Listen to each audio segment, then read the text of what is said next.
Please click the subscribe button and the notification icon. It will help us a lot.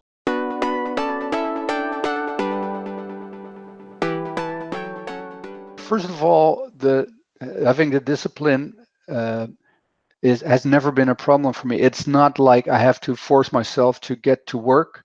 It's more like I can't wait to get up tomorrow because I can draw again, and that has been like that for my entire life. So, you know, I uh, I'd have to stop myself rather than to push myself to start drawing. So that's one thing. For some reason, I always want to draw. So that helps. And the best way to learn to draw is just to keep on drawing.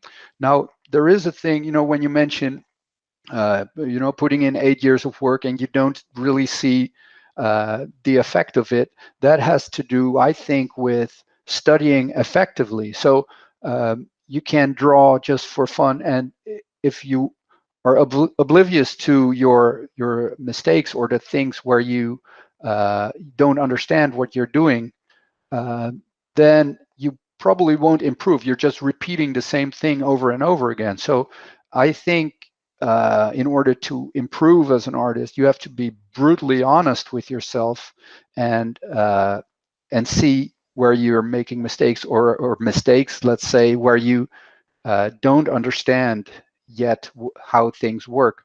And one thing is to have people around you that can, and in the best case, those are artists that know what, or teachers that know what they're talking about. And when they look at your art, they can help you to point out the things that you need to work on. And so I always have a rule, and that is, if I see something that doesn't work in my drawing, I have to fix it. So I never want to leave something in my drawing where I know that it doesn't work.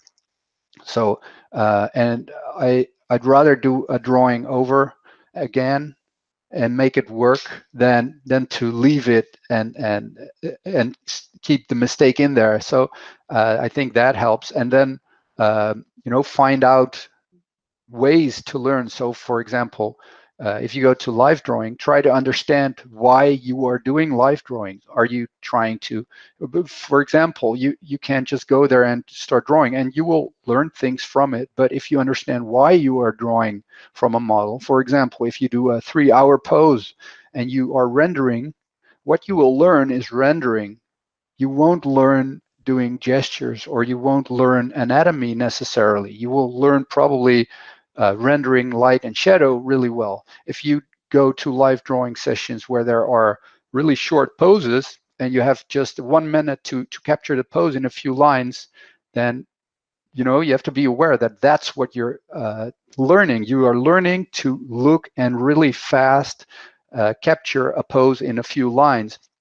And so really try to look for those things that you feel you need to learn as an artist, because that's the fastest way to grow. And if you want to learn gesture and you go to a session where you're just focusing on rendering, you're just learning another skill that you may not need